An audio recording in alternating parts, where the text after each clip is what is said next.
Good evening, everybody. My name is Nicholas PHAN, and I am the Artistic Director of Collaborative Arts Institute of Chicago, and this is our online discussion series, Heard Over the Piano. If you have any technical notes for us, if you're encountering any technical troubles, please shoot those into the Facebook comments, and I will do my best to monitor those. And also, if you have any questions for tonight's guest, and I hope that you do, please put those also in the comments. That would be really great because then I can ask them to her. Our guest tonight is a soprano and scholar, Dr. Minnita Daniel-Cox, who is a professor of voice at the University of Dayton and a scholar who has devoted the bulk of her research to the poet Paul Laurence Dunbar, whose work we are here to discuss tonight. She is also the founder of the Paul Laurence Dunbar Archive at the University of Dayton as well. Minnita, please join me.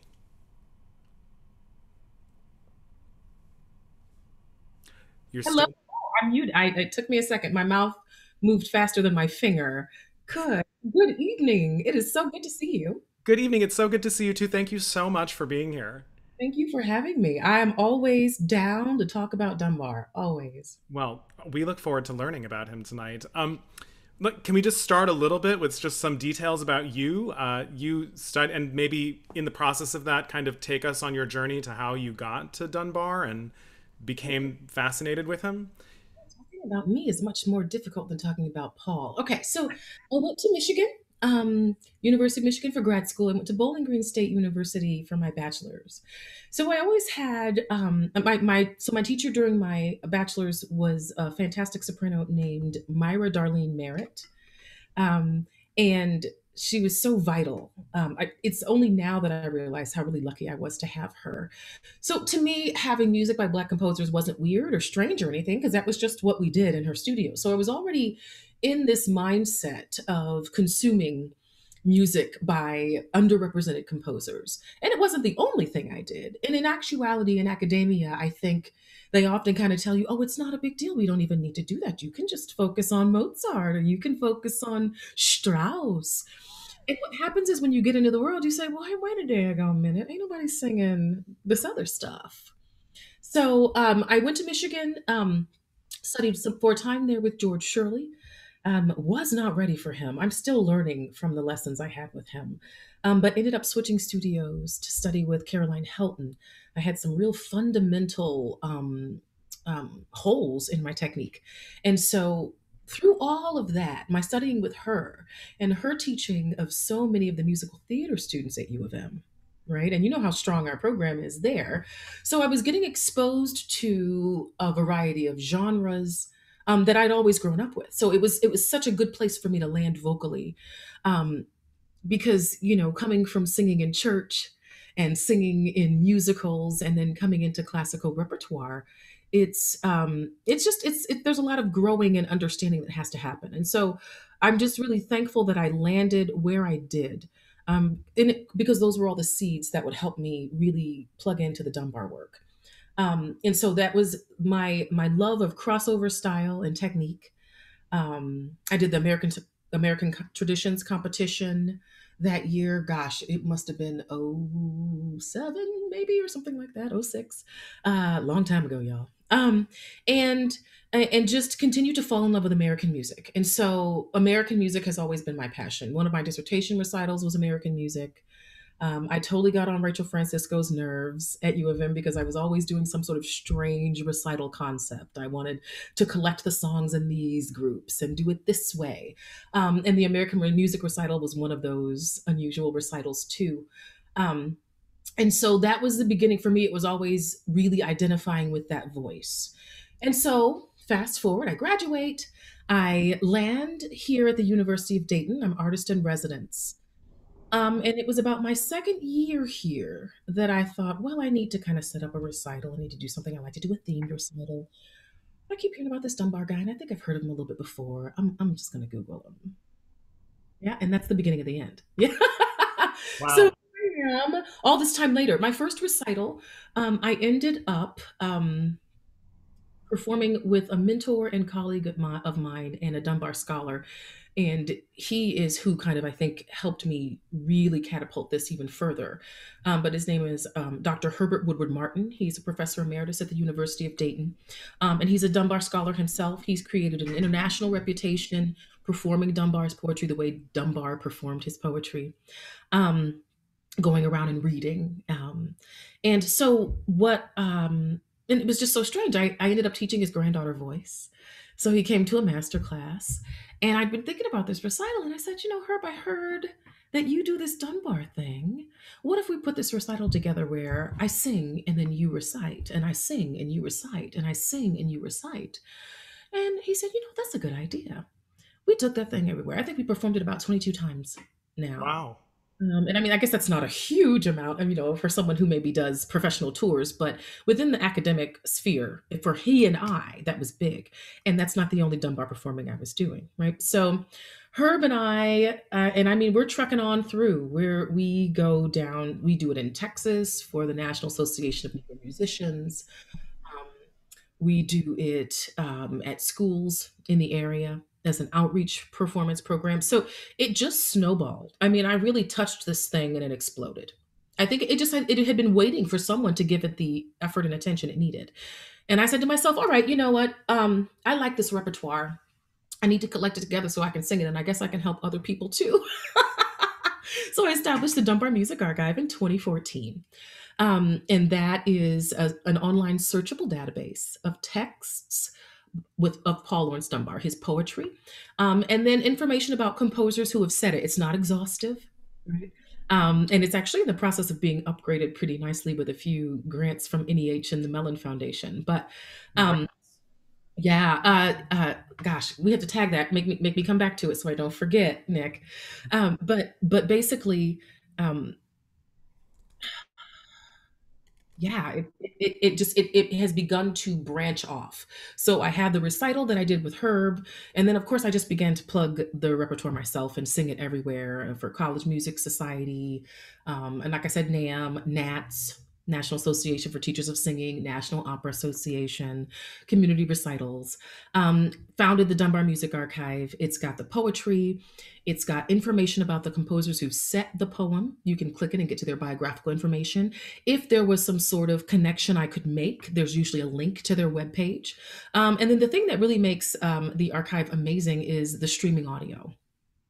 So Wow. you get to listen to the poetry be recited by a scholar of that style. It's Herbert Martin is on the streamed recordings, and all of that stuff is available through the archive. So, most recently, what I've done is during sabbatical last semester is begin the first installment of terms for the Dunbar dialect glossary. Because as I started presenting this repertoire at places, the questions people would ask me are, one, can I sing this? And Right. two, figuring out how to sing how to sing this. And so my first answer was always yes. And then my second answer was I need to do something about that. And so now we have this dialect glossary. In the dialect glossary, you get the dialect term, the International Phonetic Alphabet pronunciation of said term, the definition of said term, the poetic citation, the poem in which it takes place, and streaming audio. Because you got to hear it. You You got got to hear it. That's amazing. So, okay, we're going to press pause on that because I definitely want to come back to that. so much stuff. I'm so sorry. No, it's great. This is fantastic. You're being so generous with us. Thank you so much. Let's just start pretty basic. Tell us about Paul Laurence Dunbar and who he was. Paul Laurence Dunbar is your favorite poet's favorite poet. He is the first African American poet to make his living by his pen. He was born in 1872. He died in 1906 at the young, tender age of 33. That's that Jesus age, y'all.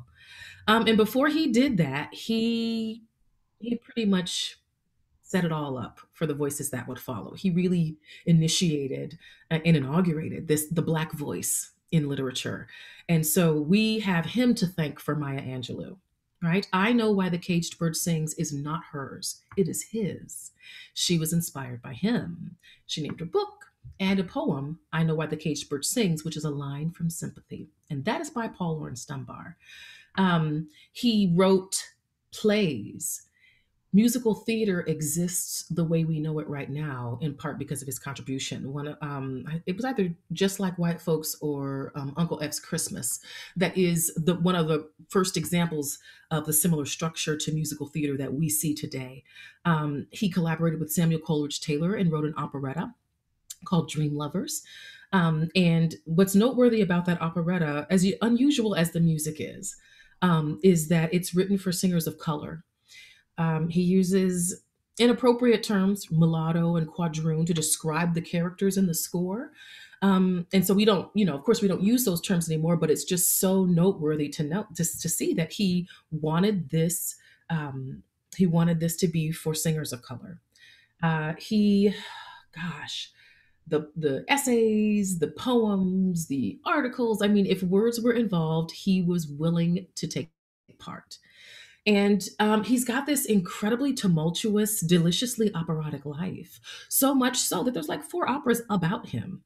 In addition to him being Metastasian hero, he's Metastasio, right? He's giving you text and he's serving as your subject matter. So of course you can smell the tragedy looming on the horizon. He's got tuberculosis. He's an alcoholic. He's a philanderer. He rapes his wife. He does he makes some bad decisions. Paul, there are about there are maybe 370 some odd letters that exist between he and his wife, Alice Ruth Moore, who he courted solely pretty much via these letters. I mean, it is the juiciest to read and humbling because they're very intimate. There are a series of letters where they have to kind of come up with a lie to cover up why he had put her in the hospital. Right. I mean, and they go from things as like life changing as that to, oh, I bought a chair, who knows? It's an interesting, and it's actually the first epistolary example that we have of courtship between 2 free Black folks. Is the letters that he has with his wife that Eugene Metcalf collected together for his dissertation. And so they're available online. It's an incredible journey that I've had with Paul, and started off with me holding him very much on a pedestal and being heartbroken when I find out what he did to Alice. And then, it gets deeper. She's in my sorority. She's one of founding important names that I'm like, oh yeah, that's where I've heard of her before. And me identifying with her so much and being the victim of his mistakes. And then I had to come all round right, and to forgive him.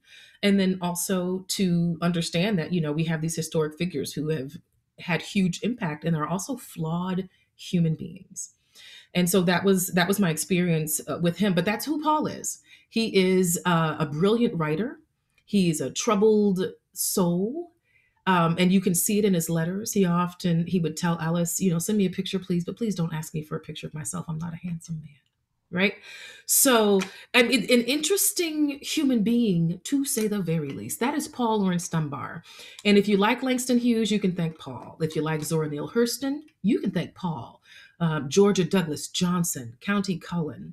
He's the granddaddy of them all. He really helps set this tone for the Black voice. And he's not the first to use dialect, but he's the first to use it to kind of low-key rebel against the plantation tradition, which was this idea of, I don't know, making America great again. And that the country was better and healthier and the darkies were happier on the plantation. There was a whole literary tradition built around this, with the kindly massa looking out over the fields as his darkies worked and sang, and the glistening tear coming down his cheek, whatever. So we got this whole idea of this kind of plantation yearning, and so you have these stock characters that begin to kind of become really constant in that tradition, and Dunbar uses those characters. And if you listen closely, he's using those characters to talk about people. He's using those characters to make critical commentary about our society. And so that is part of why you may not have heard of Paul Laurence Dunbar, because he was a little bit controversial in that Blacks were Black Americans were just trying to say, listen, let's just show them that we can be just like them, and then maybe they will leave us alone. Right? Respectability politics. Right. I mean, there's a similar parallel in like the LGBT movement with this idea, like we're going to normalize ourselves as much as possible in order to assimilate and be accepted and show them we're just like them. When you have this counter movement, like saying, no, actually, we are different and that's okay. And it And happens with every marginalized group, doesn't it? yeah. But this is the beginning. Remember that this is the first generation of free born Black folks. I am four generations born away from slavery. Paul was one. Mhm. Okay, so when you're thinking about that, and these people are just they've been waiting for their shot, they're not going to throw it away, womp womp, right? And so they're wanting, Paul is I can be just as Victorian and stuffy as and so there's some of that, and so people want to, especially Black folks, want to disconnect themselves maybe from that plantation tradition trope, from the dialect and what it signifies, right? And so he was controversial in those ways. And then you look and you see, oh, all of a sudden, who Langston Hughes is using a little bit of dialect there, and right. And so it's almost like in him putting his toe in the water, he gave permission for the future voices to share. And what you see is a glimpse into Black family life of his time. They're literally historical little vignettes, little snapshots of what life was like. And so historically, they're so significant. He's just he reminds me of Stephen Foster. In that he's so American, you almost don't recognize his echo. You'll hear. I knew that melody. I had no idea what it was from until I learned about Stephen Foster. And I feel like that's the same thing with Paul Laurence Dunbar. You hear echoes of phrases like "We wear the mask," and then you follow the breadcrumbs back to him. I know why the caged bird sings, and you follow those breadcrumbs back to him.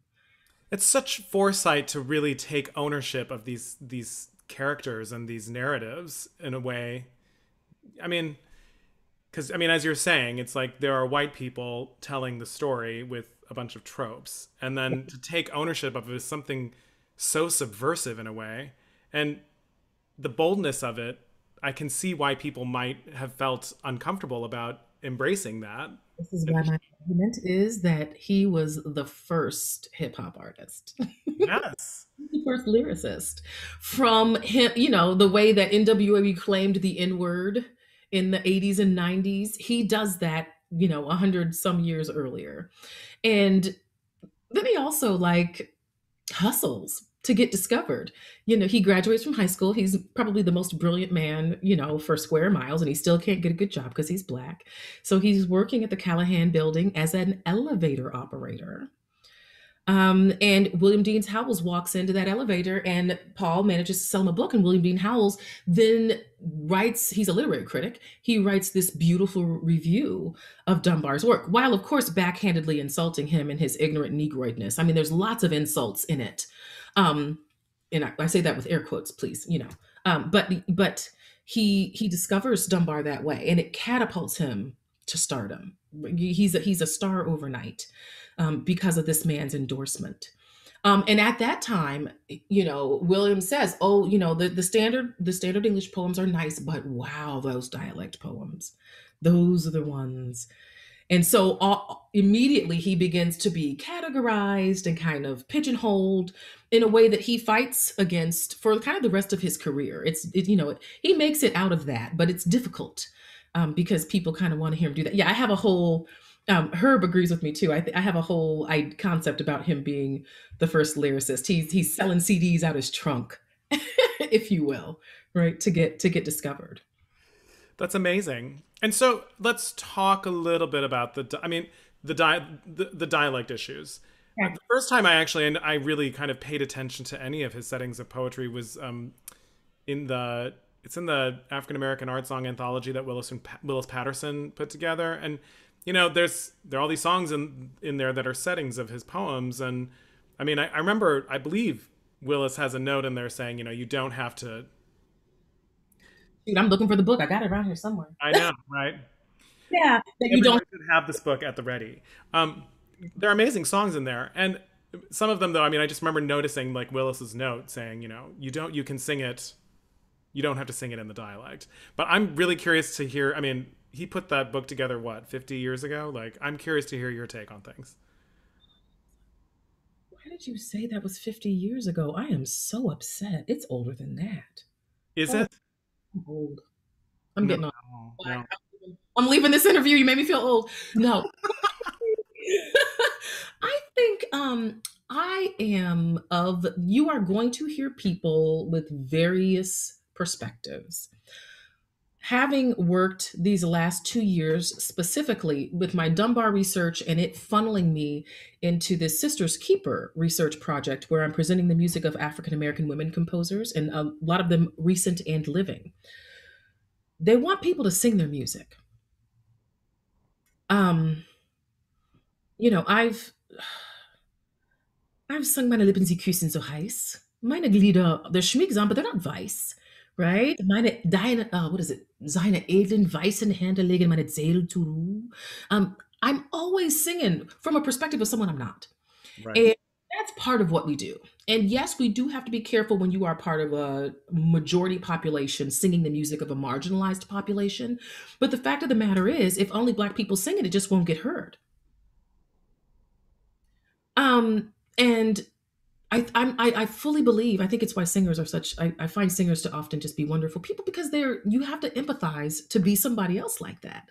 And so why would we not just include Blackness in that? I have a student right this minute today before she's probably done with her rehearsal for now, but before I got on with you, we were working through her Margaret Bond set, and she is white as the driven snow, honey. And she's singing the text of Langston Hughes and Margaret Bonds because that minstrel man spoke to her in her struggle with depression. Some of these things transcend race and color. And so we had to stop and talk because she got real uncomfortable once we got to that night coming tenderly black like me. And I said, well, listen, her name's Michaela. That's my baby. I said, listen, Michaela, I need you to understand being black is lit. This thing is fantastic. I wouldn't pick another thing to be. So I need you when you sing black like me. I need you to sing it and enjoy the word black as much as I would. It made her uncomfortable. Right? And let's talk, talking about that. But her research agenda is for marginalized folks. So it's totally appropriate that she's walking in these journeys and she's giving program notes. And she says, I am not African American, but in my performing these pieces, it's a nod to their experience and a nod to celebrating the beautiful compositions that Margaret Bonds wrote. She gave the most beautiful program notes before she sang it to explain why she made the choice to sing exactly those words, exactly the way she did. And when I tell you, it's stunning. It's stunning. So I am of the ilk. I'm on that team of sing it, but respect it. It's not cultural appropriation if you are studying. Nobody's accusing me of trying to steal leader, right? It's not appropriation if you're studying, if you're honoring the scholars and the originators of it, and if you're doing it in a respectful and excellent manner. Mm? Yeah. So we had to work that diction. It was awkward. She's doing also a Carrie Jacobs Bond set. Totally, Carrie Jacobs Bond also said a little Dunbar, but she's got these half minute songs. The last one's a little dialect.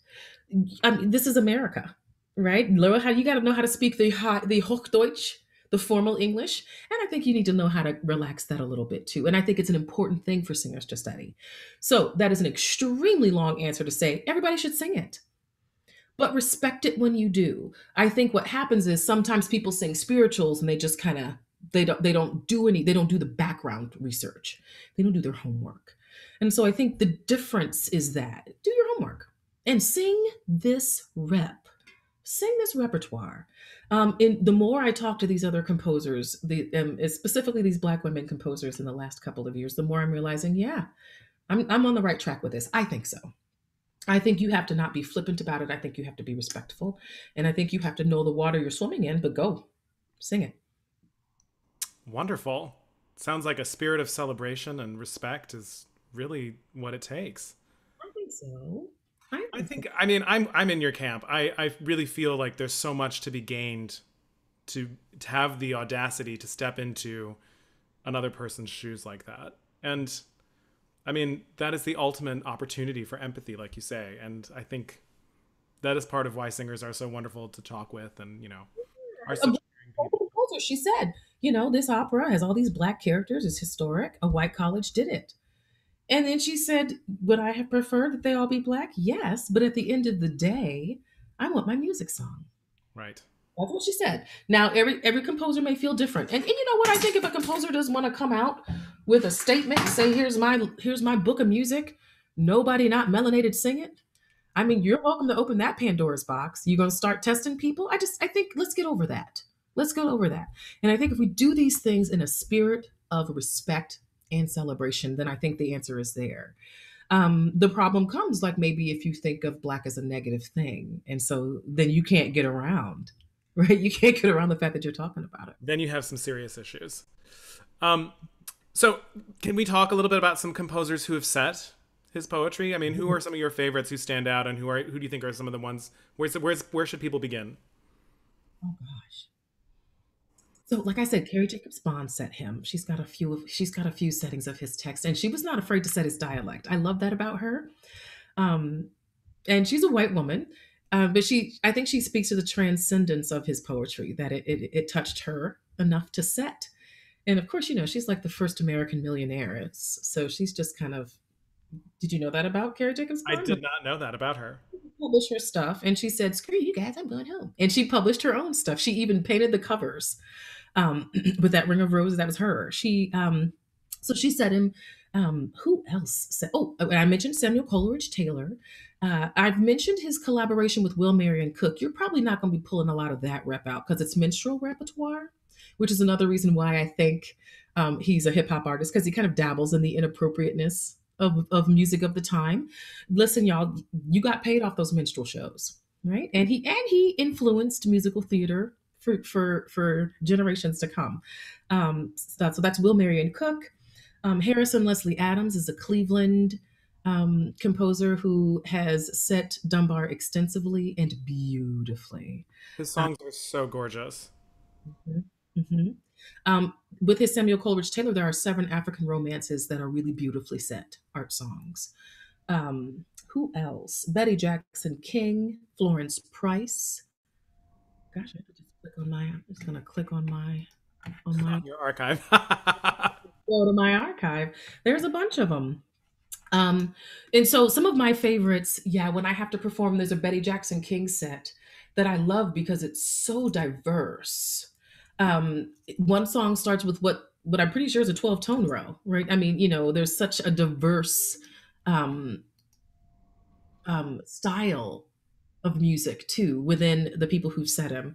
Gary Bachland is a singer who has set an enormous amount of Dunbar, and he's got actually PDFs he sent me, so those are in the archive. There's just a lot. Adolphus Hailstork, oh, those Hailstork songs. Not only did Adolphus Hailstork write the songs, but he also wrote an opera, um, Common Ground, Paul and Stumbar Common Ground, um, and that was commissioned by Dayton Opera in 1994. Okay.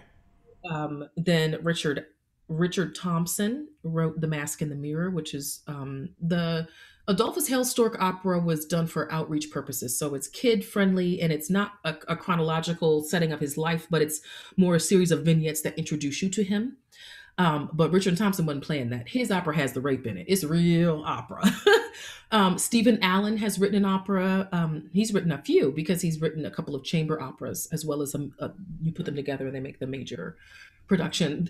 So many American and not composers have found their voices in Dunbar and are represented by him and more every day. Um, Marcus Garrett. Oh, it's just so many, so many. So let's talk about what he did to his wife. And I'm really curious to hear your journey with discovering that information and then continuing. I mean, I feel like that is of this moment, right? There's this whole thing where we discover that artists can be kind of crappy people sometimes and do crappy things. And we have this question in front of us. Do we separate the artist from the art?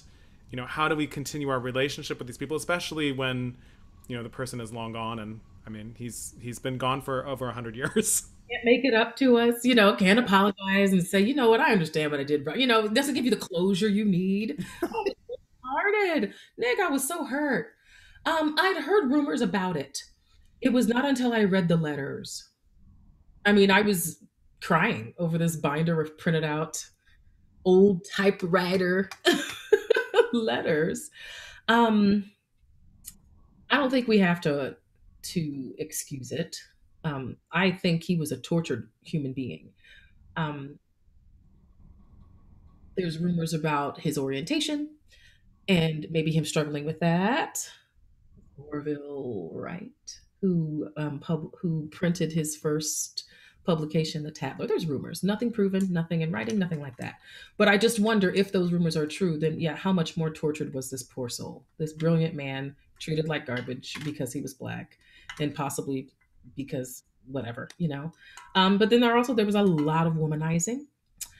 Um, and even in the letters, oh, he's such a douchebag sometimes.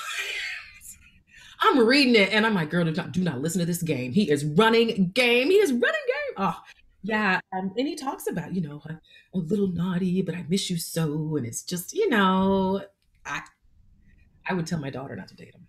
Well, it sounds like it. How do you reconcile that?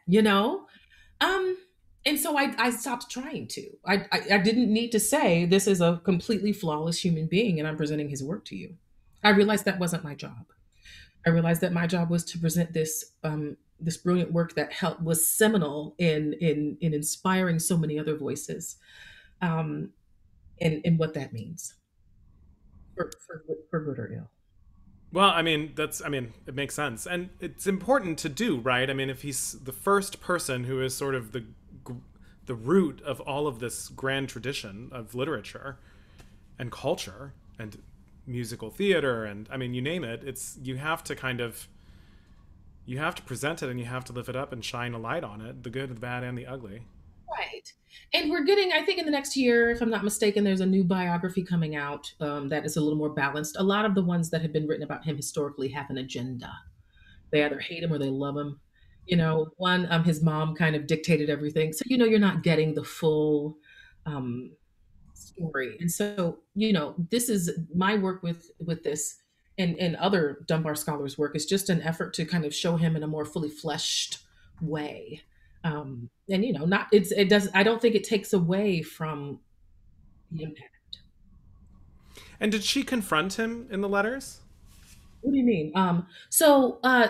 In the you mean in terms of the cheating? Yeah, in terms of or the rape. I mean, take your pick. In the after the assault, there are a couple of letters where they're writing to agree about the lie they're going to say to cover it up. You have to remember when this was, right? She didn't want to be that woman who was not married, and at this point, she kind of feels like she should stay with him. It's awful because initially he seems to not really even realized how bad it was what he did to her. He writes her a letter, "Oh my darling, I was so boorish," or something. It's something, some mess like that, where he's, and I think I, got away from myself. Or that's not his text literally. It's been a couple of years since I've read these letters directly, but the letters were what revealed a lot of it to me. There's another series of letters where they're talking, and it's so funny because they're rubbing shoulders with the who's who of like Black excellence during this era. So Harry Burleigh has told Alice that Paul is a dog and that she shouldn't marry him. And so of course Alice brings this up to Paul, and Paul now hates Burleigh. He has a reputation, and it's known. But honey, when Paul Laurence Dunbar woos you in writing, you fall. These letters are gorgeous. They're both wordsmiths. I think they fall in love with each other's writing more than they fall in love with each other. They don't know each other. They're distant a lot of the time, um, but maybe even in love with the idea of each other. Kind of like texting somebody or just sending emails, as opposed to being, in a space with someone to fall in love. It's a different animal. Her family didn't like him. I can imagine so. And I don't think but even from the beginning, and I don't think his mother really ever cared for her either. But I'm just not sure that Matilda would have been comfortable not being anything but the queen of Paul's life. We haven't quite figured out. So, are there any Harry Burleigh settings of his poetry? They're in the archive. Check them out. Check them out. Sometimes. And so, okay, speaking of the archive, let's talk about the Mellon Foundation and the National Endowment for the Humanities. So, a couple of years ago, I made connections with a woman on faculty at UD who does the grant writing, and we were talking about my music archive work. And she said, what would really be cool is if we could get like a whole big archive together. And I said, yeah, and UD should be the home for that.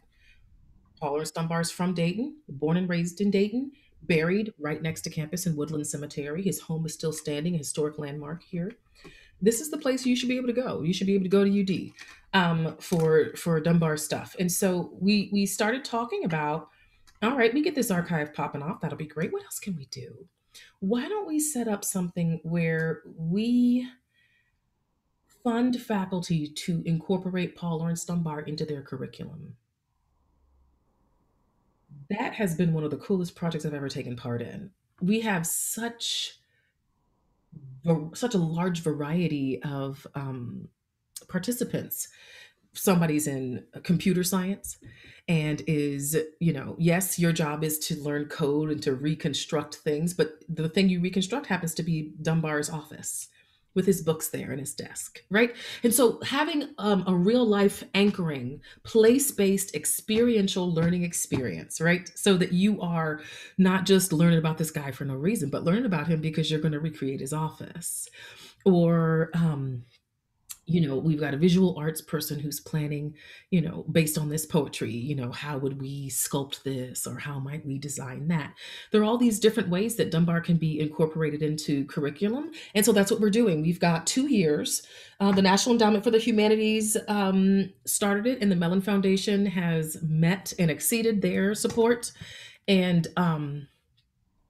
so right now we're working on designing with St. Louis University, um, and their digital humanities. We're collaborating with them to create a digital archive, and then we're also working with UD faculty that apply and get accepted to the cohort, where we train, give them information on Dunbar, and help them plan how they're going to incorporate Dunbar into their coursework. Incredible. $250,000 That is. is the combination of the two of those. We got an NEH planning grant a few years ago, and then we got the implementation grant, and then the Mellon Foundation presidential. Yeah, I wish I was getting all this money. I wouldn't even be here with you. I'd be on a beach. Just I don't even. But I'm so excited that I feel like my work is having impact, and that I'm making a difference. And now I'm expanding my reach. It's not just my mouth. Now I'm getting other mouths involved. And so I'm excited about that. That is very exciting. Congratulations. Thank you. It kind of, I mean, it's one of these things where, I mean, you mentioned erasure earlier at the beginning of this conversation, and it's one of, that's the thing that I feel like is so important about this work, and I'm sure you share that. This idea that, like, I mean, it sounds like what you're doing is you're trying to, as you said at the beginning, Paul Laurence Dunbar is, is as American as anything else, and you're really trying to underline that in just about every aspect of academia and our world and the way we consume the world around us. Like I told you, it just branched out. It was once I started. So the performing is consistent, but then there's also all of this curricular, teaching, administrative stuff that I think helps me reach even further. It's been very cool. So tell us about the sisters. What is the name of the project? Keeper. Yeah, with Marcia and Alexis and Rosalind. Gosh, we've presented for the National Opera Association twice, National Association for Teachers of Singing, and we alternate between operas and art songs depending on the audience. So, let me just clarify. So it's Marcia Porter, you, and Rosalind Floyd, and then who is the last person? Alexis Davis Hazel. Okay. Yes. So you know all of us. Yeah, that's the crew. And we have so much fun together. And having gotten together in these last, like I said, it's been the last couple years. This past year, we've been a real support system for one another. There have been times when we've logged onto our Zoom to meet and discuss, and we'll say, all right, we have to save the last half hour so we can cry. Right? It's during the riots and the protests and all of the other mess that we've been dealing with. And that's been really cool. And the way that I even got into that repertoire was still Dunbar. I started off wanting to focus on the Black women within my archive. Zenobia Powell Perry is a Black woman composer, was a Black woman composer at Central State University for decades. She was composer in residence and faculty there. She wrote an opera. So in Central State's maybe about 45 minutes from here, quite close. And she lived in Wilberforce, Ohio. And she said somebody ought to know something about where they live. So she researched Wilberforce, Ohio, and its founding. And she wrote an opera called Chihuahua House. Because did you know that before Wilberforce was Wilberforce University, it was like this spa retreat where interracial couples were married, specifically like white men and their Black mistresses and their children. Oh, yes. Things, right? We erase so much. We We erase certainly do. and then everybody's like, I don't know what happened. Duh. So yeah, so she writes this opera to Wawa House, which is gorgeous. She's written a bunch of Dunbar because of course she's read about where she's from too and knows this poet is right from here, just up the road. So I'm starting to sing some stuff by Zenobia Powell Perry and getting into her repertoire. We're presenting Julia Perry, so many Black women composers that we feel like just don't get the exposure that they should. So we've been doing that for the past couple of years and have no intention of stopping. But it's another outcropping of my Dunbar research. That's fascinating. That's so wonderful that I mean, it's amazing how these things just kind of like keep spawning new and new Well, avenues. it's a good idea. Well, this thing sure was a good idea. I'm not sure I knew how smart it was when I came up with it. I don't think I knew. I mean, I knew it was a good idea, but I hadn't the idea of place-based education and experiential education in terms of my teaching. I didn't have a strong enough concept of that to see the connections. I had no clue how much performing I get in singing his repertoire. I love that. I love that I still get to sing. Because that's at the end of the day, that's all I really am, just a soprano trying to sing. No, that I understand. I'm not a soprano, but I get it. You get it. Because, that's the whole. I mean, it's you want to tell these stories, but then you also want to tell these stories singing. It's Yeah. so we have a question. As someone is asking if we knew each other at Michigan and have we sung together, and I am sorry to say that we did not, and we have not. And What were your years, Nick? Tell me when you were there. I grew up in Ann Arbor, so I was there. Most of my music education was there, but officially at the university, I was there from 1997 to 2001. You left just before I got there. I Yeah. think so. Oh, three. So, oh, we just missed each other.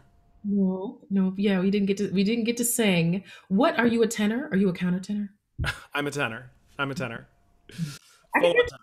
I just wasn't sure how high up that tenorness went. Sometimes people get confused because I am a fan of singing softly, and so they think, "Oh, are you a countertenor?" And I assure you, I'm not. I can't sing that high. I wish I could, because in a way, I think I'm a mezzo at heart. No, But in my dreams. I know, Tenor. right? They get all the good stuff. Yeah. Um, so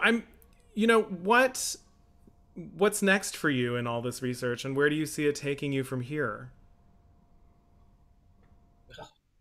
I'm gonna keep asking Melon for money. I know that.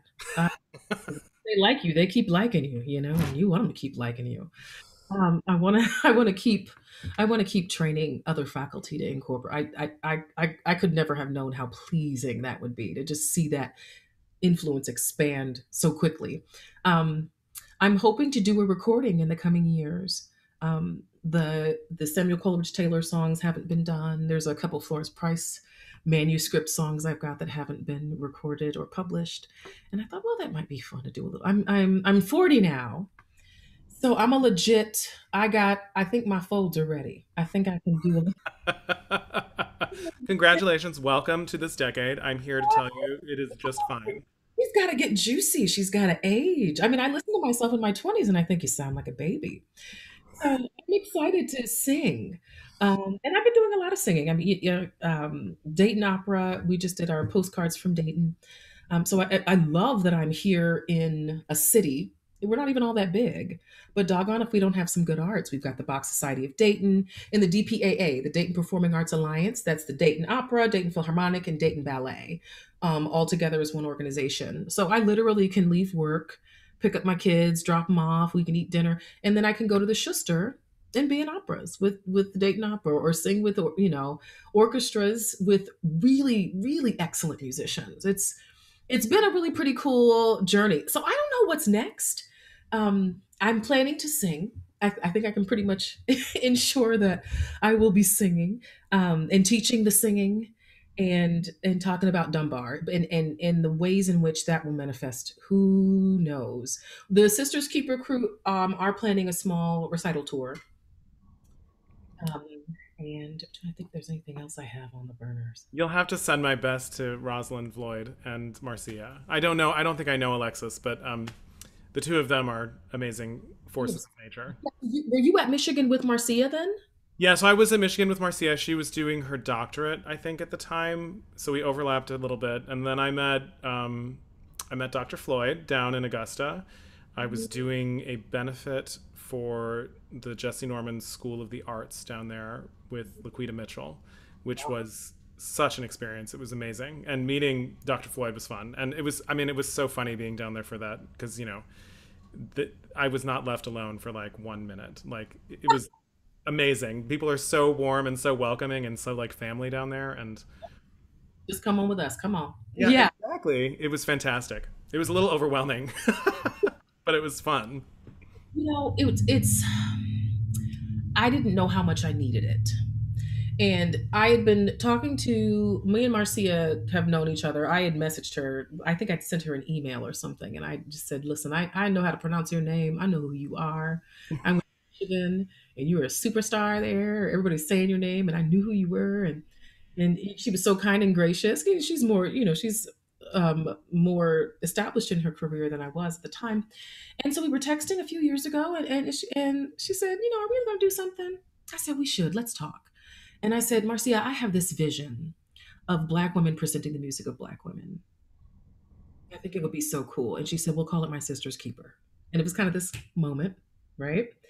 And then she said, okay, who are we going to have do with this? I said, we need a pianist and we need a different voice type. And there's this mezzo down at the University of Alabama who's brilliant. I had heard Alexis present at NOA the year before and just tagged her name in my mind because, I just kind of pick my friends. They don't get a choice. I had her name in my mind, and I'd met Rosalind, she's just excellence. And we have so much fun together. So much fun, the four of us, planning these recitals, working together, supporting each other. And I did not realize how much we would be supporting each other in this past couple of years, this last 2 years. But we have been. It's been a really wonderful experience. And being part of, I have to talk. I've spent all this time running my mouth. I have got to give a shout out to Daryl Taylor and Louise Toppin, and the African American Art Song Alliance, which lit a fire in me in 2017 that still has not gone out. And Daryl's support, his incredible mentoring. I can call him and say, okay, I need help. I don't know what I'm doing, and he will set up a time and talk with me, and we did not have a personal relationship before. I flew out and I did a presentation for CMS and met him for lunch. And it was, it's always been a profession. It wasn't something that he knew me or something like that. He really just took an interest in me and my work, at face value, and has been a huge, huge resource for me. So, and the African American Art Song Alliance is coming up in October of 2022. They're having their next conference. So I would strongly encourage anybody who's interested in this repertoire to attend. It's in UC Irvine. And there's black folks. It's a lot of black folks, but it's a lot of white folks too. Everybody's welcome. If you're willing to sing the repertoire, you're welcome. And so I come from that. I come from that alliance mentality. So I'm not one of those singers that believes music is only for y'all. I do believe some people can connect to it a little more easily. Right. But, you know. So I'm going to take this opportunity to ask, as we start to round out the hour, ask Facebook if they have any more questions, and please put them in the chat if they do. But before you go, I'm asking everybody this question, which there's kind of a two-parter. But one, how do you see the future of art song in the vocal recital? And two, why do you think songs are important? Ooh. Wow. Well, for me, it's because, doggone it, when I sing opera, I have to listen to too many other people tell me what to do. The choreographer, I can't wear what I want. I can't look how I want. I mean, I can't walk where I want. I love opera. Don't get me wrong. But art song repertoire, I've definitely become more of a concert artist because I love being in control of the show. But I love curating Manita's look. I love, collaborating on the repertoire and things like that. So um, I don't think the song is going anywhere. I do think, as I told you in the very beginning, I love an unusual recital. I remember at Michigan doing my American music recital, and I ended it with a jazz combo. We literally worked from lead sheets and riffed and improvised. And I remember one of my board members asking me, "Well, why didn't you do something like In the Beginning, God," which is completely scripted and still kind of jazz, because that was Ellington too. I did an Ellington set. Hmm. Well, that's not what jazz is it? That's not what jazz is. That's not how it works. Jazz is improvisational in its very nature. That's part of the fun of it. So what I will say is I think the recitals are going to continue to get weirder, and I am here for it. I'm here for it. I think we're going to see things collab. We're going to see recitals arranged by one of my dissertation recitals was called Facets of Love, and there were songs of devotion, songs of come hithery songs. I had a better word than that, Nick. Late in Ohio. Um, what other songs of betrayal and heartbreak? Right. I think you're going to see more and more creativity within the recital format, and I'm ready for that. I think we, as classical musicians, need to be very careful of drawing a line in the sand because where the genres begin and end is always moving and fluctuating and changing. And I think it's time for us to meet our students where they are, um, and to connect to more than one style of music, if I can say it like that. Yes. So I think recitals. I mean, my students' recitals are all over the place. I have one young student who has a certificate in identity and LGBTQ issues, and so her recital project is all completely pre-recorded and including coming out um, in different musicals. She's taking perspectives that way. My other student is doing a really beautiful art song recital. This is Michaela, and she's got the Carrie Jacobs Bond, she's got Margaret Bonds, and then she's got Spanish jazz at the end with a combo. So I'm that teacher. I'll let you do if you can do it well. I'll let you do it, and if it fits your journey, if it suits your knowledge and your research agenda, why would we not go that direction? I'm not a conforming type of teacher or singer. And so I teach my students that way, but I think that's going to become the standard. It's going to change. I remember a student coming in and telling me, after the students sang, some of the students dabbed, and that's just not appropriate for the recital hall. And I think, well, hmm. Oh my God. So we do have one question from Facebook here before you get to the last one, which is why are songs important? This question is, as a teacher of aspiring young artists, what are some ways in which the Academy can do a more effective job of preparing students for the world outside of school? And that's from our colleague Shannon McGinnis. Hi, Shannon. Oh, she's Michigan too. Go blue. Yeah, you got to meet these babies where they are. Period. Meet them where they are. If you told me at 13 that I couldn't be Mariah Carey and I had to be Leontine, I don't know if I'd be in music. Right? Meet the babies where they are. Like I said, we'd stop drawing that line in the sand. I so and I try to, we talk about this technique wise and we do it in a smaller way, right? When a student vocally is doing something that's working really well, the best thing to do is to get into that place and spread that out. Yes. And so you need to do that in terms of even genres. I've got one kid in my studio, she sings pop style stuff very, very well. And so I have to meet her at the pop stuff and then talk to her about adjusting that sound so that she can spin. Yes. So I think it's really important that we meet the students where they are. I think it's really important that we try to stay a little bit contemporary.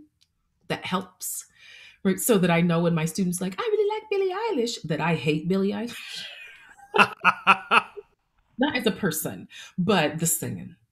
We're not doing that in my right. But knowing what your students are listening to and what has helped influence their ideal sound, I can tell my students there's nothing wrong with,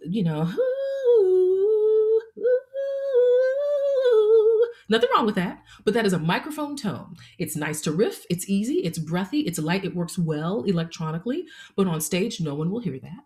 And what does that mean? How do we adjust? How do we change? There isn't wrong sounds.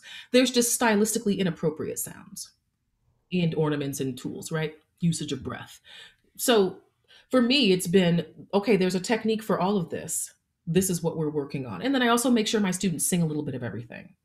But we know these kids, we know if you were to perform, there's so many contemporary gigs out there, more than the classical. And why do we keep only educating our music majors like it's 150 years ago? 100%.